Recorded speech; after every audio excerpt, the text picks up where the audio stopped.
Baik, bismillahirrahmanirrahim. Assalamualaikum warahmatullahi wabarakatuh. Waalaikumsalam warahmatullahi wabarakatuh.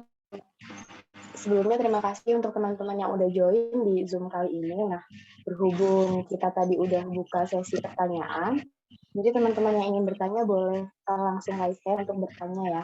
Sebutkan nama dan NIM-nya.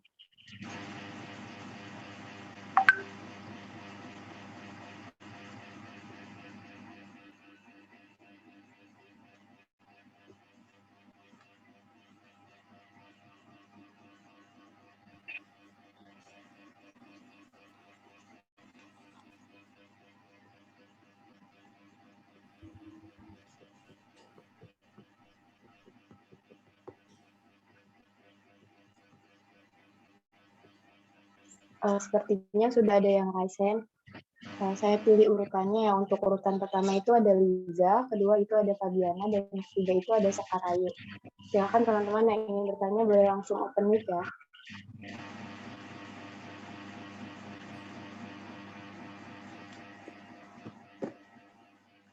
Maaf Liza, suaranya tidak terdengar. Nggak terdengar juga. Oh. Sudah.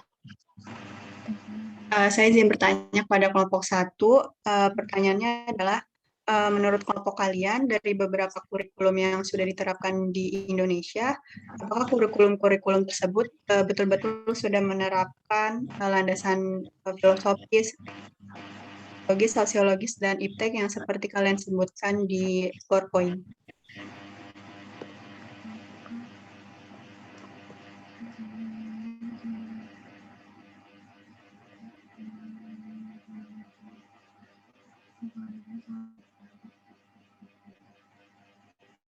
Terima kasih Liza atas pertanyaannya.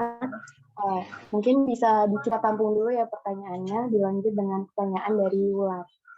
Silakan Wulan.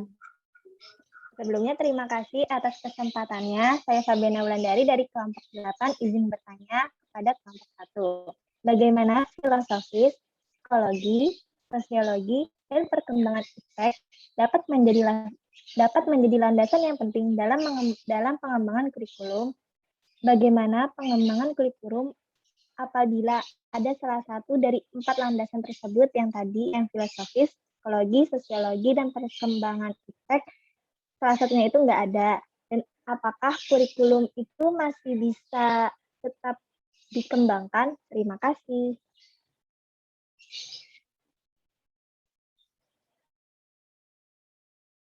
Terima kasih Wulan pertanyaannya. Apakah ada yang ingin bertanya lagi? Mungkin boleh dilanjut untuk Sekar, silakan menyampaikan pertanyaannya Sekar. Saya Sekarayu Widyastuti, izin bertanya kepada kelompok 1.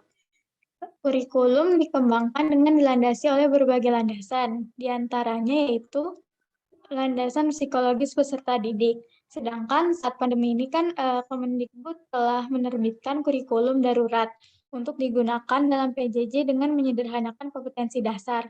Tetapi pada nyatanya, walaupun sudah diterapkan kurikulum darurat, masih banyak peserta didik usia sekolah dasar khususnya yang masih merasakan tertekan dan stres saat melakukan pembelajaran jarak jauh.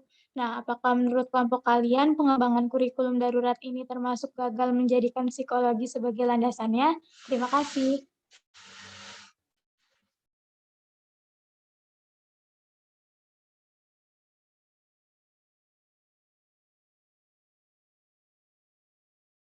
Terima kasih Sekar pertanyaannya.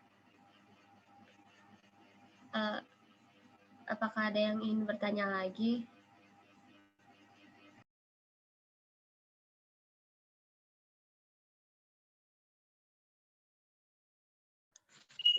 Saya izin bertanya kelompok 1. Iya, Gina, silakan. Tadi dijelaskan bahwa salah satu landasan pengembangan kurikulum ialah landasan iptek. Seperti yang kita ketahui, masih banyak pengajar atau tenaga pendidik yang kurang memahami iptek, sehingga terkadang terjadi miskomunikasi dalam proses pengembangan kurikulum tersebut. Nah, menurut kelompok kalian, apakah hal tersebut sangat berdampak bagi keberhasilan pengembangan kurikulum? Dan gimana sih solusinya untuk mengatasi permasalahan tersebut? Terima kasih. Baik, Gina, terima kasih atas pertanyaannya.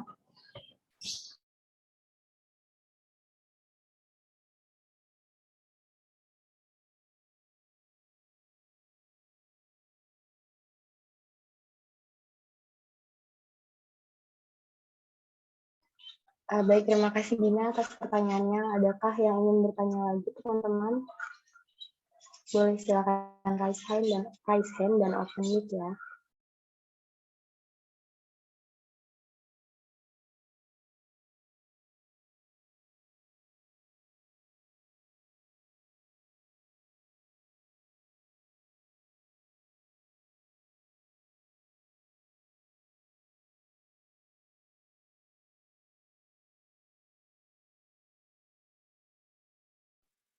Sepertinya sudah tidak ada lagi yang ingin ditanyakan. Mungkin teman-teman kelompok 1 boleh untuk memulai.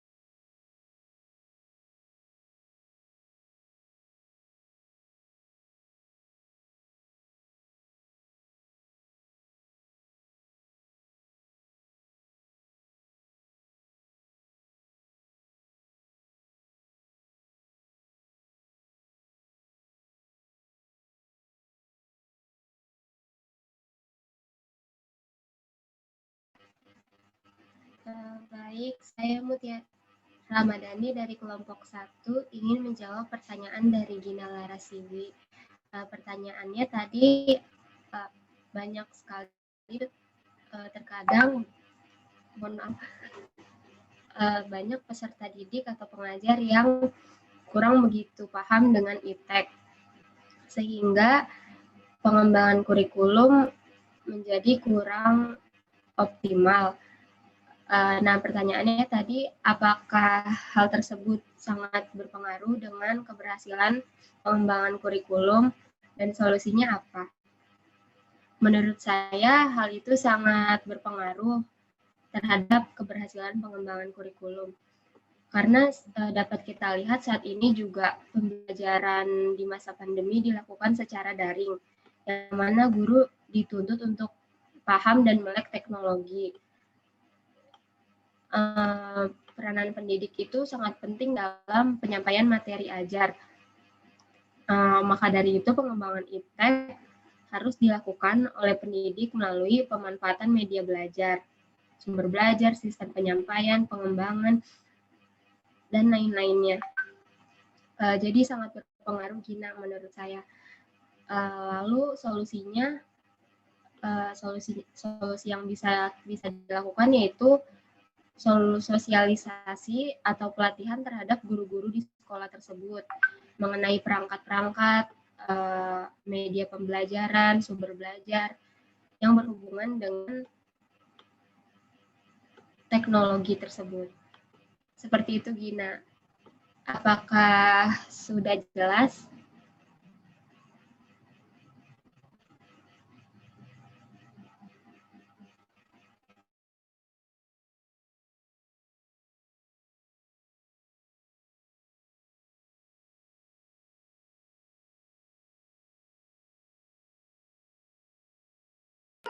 Terima kasih Mutia atas penjelasannya. Alhamdulillah cukup jelas. Sama-sama Gina.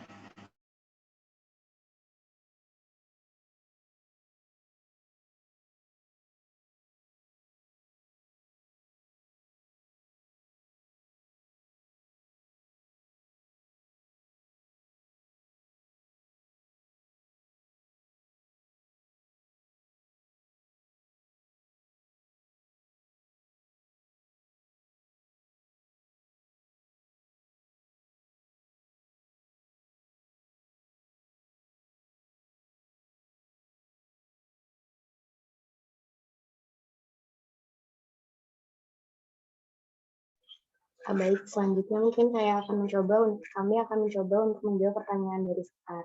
Pertanyaan dari Sekar itu sebentar saya bacakan.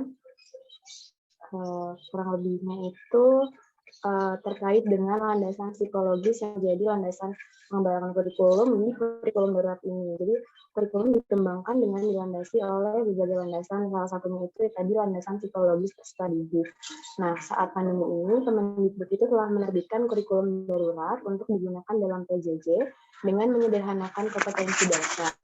Tetapi nyatanya walaupun sudah diterapkan kurikulum darurat, banyak peserta didik sekolah dasar yang masih merasakan tertekan dan stres saat melaksanakan pembelajaran jarak jauh.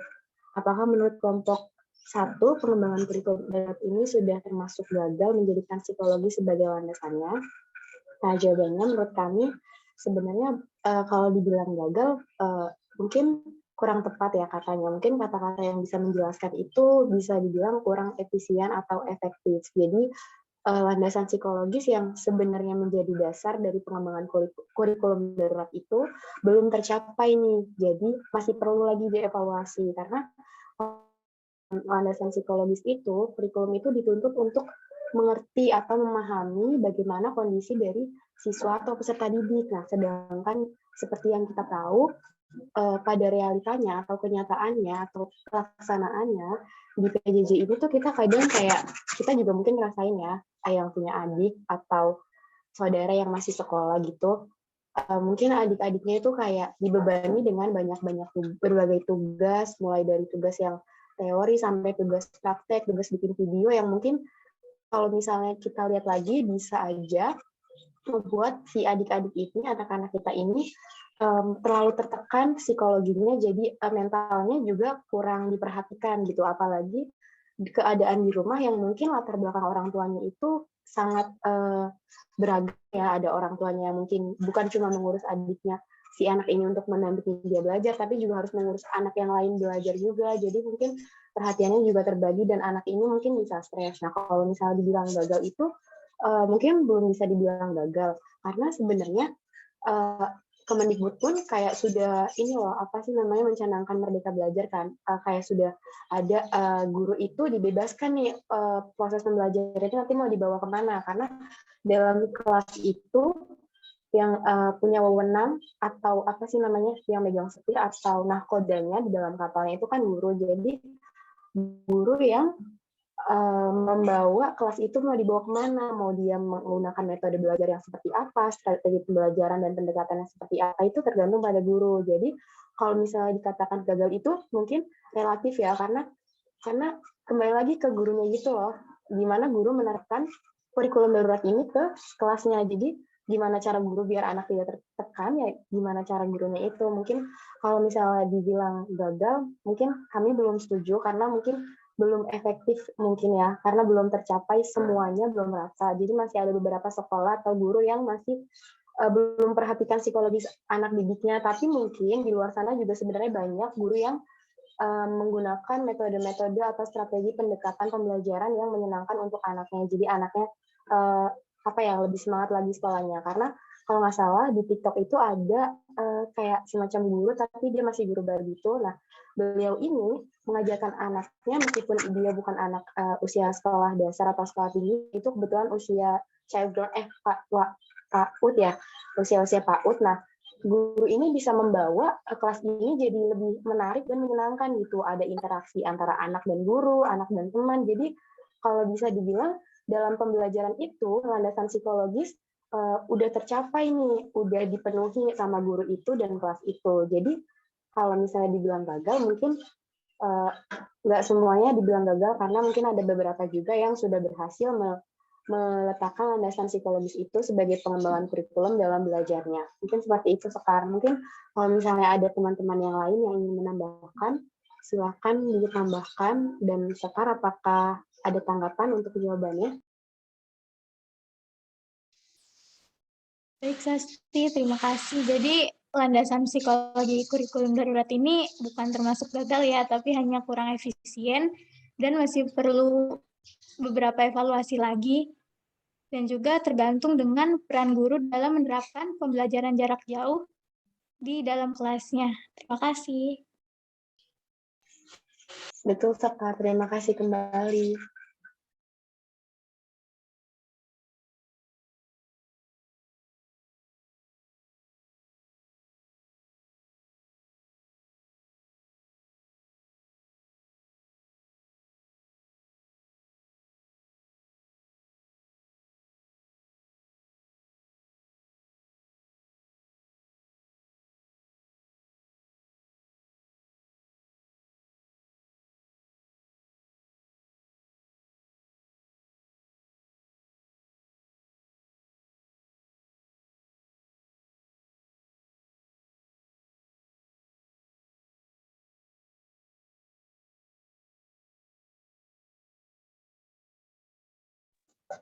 Lalu selanjutnya saya akan menjawab pertanyaan dari Liza. Apakah kurikulum di Indonesia sudah dilandasi oleh landasan filosofi, psikologi, sosiologis, dan iptek?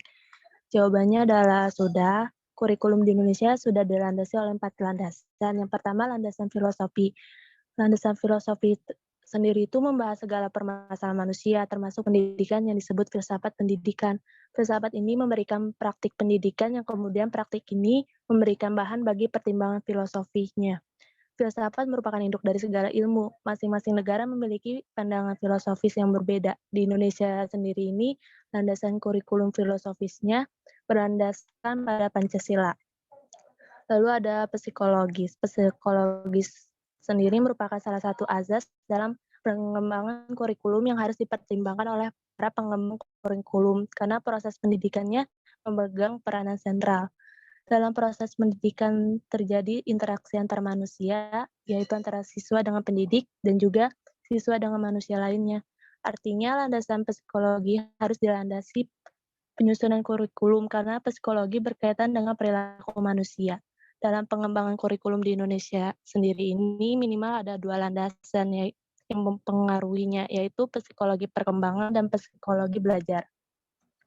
Lalu ada sosial budaya. Landasan sosial budaya berkenan dengan penyampaian kebudayaan, proses sosialisasi individu, dan rekonstruksi manusia.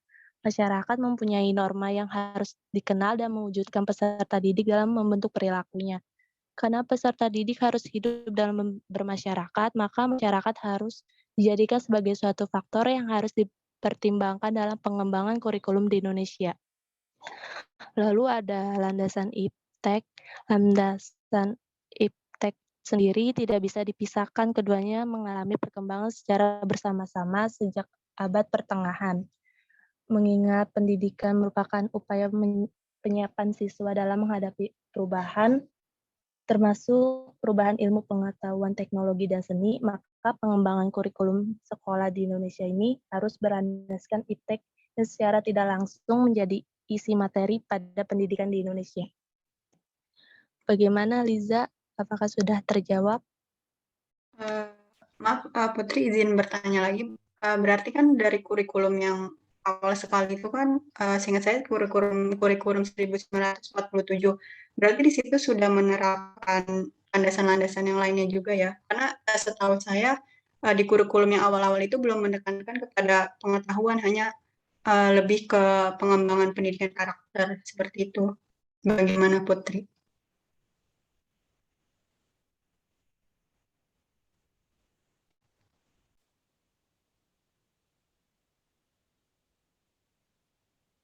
Kami izin menanggapi untuk pertanyaan Liza. Mungkin kalau misalnya dibilang lebih menekankan pendidikan karakter gitu, iya betul. Tapi untuk perkembangan ilmu pengetahuan dan iptek itu kan terus berkembang gitu ya, Za. Jadi mungkin kalau dulu itu ibaratnya kan ada revolusi industri 1.0, 1.0, 1.2, 1.3 sampai sekarang sudah 1.5 kalau nggak salah 1.2, 1.0, 2.0 sampai sekarang itu udah 5.0 kalau nggak salah. Maaf ya Liza. Nah, itu kan terus berjalan nih. Nah, di dalam pendidikan sendiri juga sama gitu. Jadi dulu mungkin kayak kita kan mungkin teknologi itu belum terlalu menyentuh banget di kalangan kita. Jadi mungkin sebenarnya udah ada, cuman belum seperti sekarang ini loh yang sangat dekat banget kayak gitu. Mungkin dari teman-teman yang lain ingin menambahkan. Baik Sasti, berarti gini maksudnya pengembangan kurikulum itu nggak harus langsung memenuhi keempat landasan tersebut ya. Maksudnya mengikuti perkembangan zaman juga, misal kayak zaman dulu kan teknologinya belum semaju sekarang, jadi mungkin udah dicanangkan tapi ya belum sebanyak sekarang. Jadi seberjalannya waktu aja gitu ya, Sasti. Iya betul, kayak misalnya perkembangan zaman nih, kita udah pakai Google Classroom, mungkin nanti ke depannya kurikulum bisa kayak kita nanti kelas tuh bakal blended gitu, kalau misalnya COVID-nya udah nggak ada, mungkin pembelajaran online masih ada kayak gitu, karena kita tetap mengikuti perkembangan zaman, seperti itu, Liza. Baik, terima kasih Sasti dan Putri atas jawabannya. Iya, terima kasih juga Liza untuk pertanyaan. Juga Liza, untuk pertanyaan Liza tadi. Ya, Anija. Yang udah dijelasin sama Sasti sama Putri itu benar. Jadi landasan untuk kurikulum itu kan berarti kayak patokan kita kan untuk keberhasilan kurikulum, kayak pendidikan kita tuh nanti tujuannya ingin dibawa kemana, dan tujuan itu tuh kita bisa kayak berkembang gitu kan sesuai perkembangan zaman yang udah tadi Sasti bilang. Jadi ya mungkin pas awal kurikulum di Indonesia tadi enggak langsung memenuhi 4 ini, tapi karena zaman berkembang, terus jadi apalagi sekarang udah ada kemajuan IPTEK, jadi ditambahin tuh landasan IPTEK-nya, landasan pengembangan kurikulum IPTEK. Dan mungkin ada kemungkinan lagi di perkembangan zaman berikutnya mungkin ada landasan yang harus ditambah lagi dalam kurikulum. Jadi kayak kurikulum itu tuh nggak statis, nggak stuck di sini aja gitu landasannya. Mungkin bisa bertambah sesuai perkembangan zaman. Jadi biar tujuan pendidikan di Indonesia khususnya itu juga nanti kayak sesuai sama apa yang dibutuhkan pada masanya. Ya, baik, terima kasih atas tambahannya Nija. Iya, terima kasih. Selanjutnya saya akan menjawab pertanyaan dari Fabiana Wulandari. Pertanyaannya saya bacakan. Bagaimana filosofis, psikologi, sosiologi, dan perkembangan IPTEK dapat menjadi landasan yang penting dalam pengembangan kurikulum. Dan bagaimana pengembangan kurikulum apabila salah satu dari 4 landasan tersebut tidak ada. Apakah kurikulum masih tetap bisa dikembangkan? Ya, jawabannya, kenapa tadi landasan untuk pengembangan kurikulum itu ada fisiologi, ada filosofis, psikologi, sosiologi, dan perkembangan IPTEK, karena pada saat ini kita tuh tidak bisa lepas dari keempat landasan itu. Kayak filosofis itu kan kayak landasan negara gitu kan, kayak pola pikir atau pandangan hidup suatu negara. Kayak kalau di Indonesia tadi filosofisnya itu kan berlandasan Pancasila. Jadi kalau membuat kurikulum itu berarti kita harus berpedoman atau berlandasan tujuannya ke Pancasila, bagaimana untuk menciptakan peserta didik yang berasas Pancasila. Terus kenapa harus ada psikologi? Karena psikologi itu tuh kita kan makhluk hidup yang dimana harus selalu berkembang peserta didik itu. Jadi kenapa landasan kurikulum itu harus ada psikologinya? Jadi biar kayak di dalam kurikulum itu ada sesuai sama yang dibutuhkan manusia untuk berkembang gitu. Dan sosiologi itu kaitannya ke itu kan ke hubungan sosial kita. Nah, kalau untuk perkembangan IPTEK ini landasan pengembangan kurikulum yang harus ada, terutama pada saat ini, karena kita udah nggak bisa lepas lagi dari ilmu pengetahuan dan teknologi, apalagi di perkembangan zaman yang makin maju ini. Dan bagaimana pengembangan kurikulum apabila ada salah satu dari 4 landasan tersebut tidak ada? Mungkin kurikulum masih ada, tapi keefisienannya dan tujuannya mungkin tidak akan semaksimal kalau ada 4 landasan tersebut. Kayak misalnya contoh, misalnya kita hanya menerapkan 3 landasan pengembangan untuk landasan kurikulumnya, kayak misalnya fisiologis aja, psikologis, sama sosiologi aja, tapi nggak ada IPTEK-nya di landasan untuk landasan pengembangan kurikulum. Mungkin kita akan tercapai itu tujuan filosofisnya, psikologinya, sosiologinya, tapi kita nggak ini ke IPTEK-nya. Mungkin kita akan tertinggal atau terbelakang untuk kemajuan teknologi kalau misalnya teknologi itu nggak dimasukin ke dalam kurikulum. Misalnya kayak nggak ada pelajaran TIK atau tidak ada pengenalan terhadap penggunaan teknologi, mungkin kita akan bisa dapat di yang lainnya, tapi kita akan tertinggal di teknologinya. Jadi kurikulum masih tetap bisa dikembangkan, tapi kalau misalnya keempat itu nggak ada, bakal nggak maksimal tujuan yang akan dicapai di pendidikan. Dan kemungkinan juga mungkin bisa bertambah lagi nih landasan kurikulum, karena ya tadi kurikulum itu kan kita mengikuti perkembangan zaman kan, kayak apa yang dibutuhkan oleh peserta didik di masa itu. Jadi mungkin di kemudian hari jika zaman mungkin makin maju dan berkembang, mungkin kemungkinan ada lagi landasan yang harus dijadikan pedoman untuk membuat kurikulum di Indonesia. Segitu, Lan. Apakah mungkin teman-teman yang lain ada yang ingin menambahkan atau ingin menanggapi?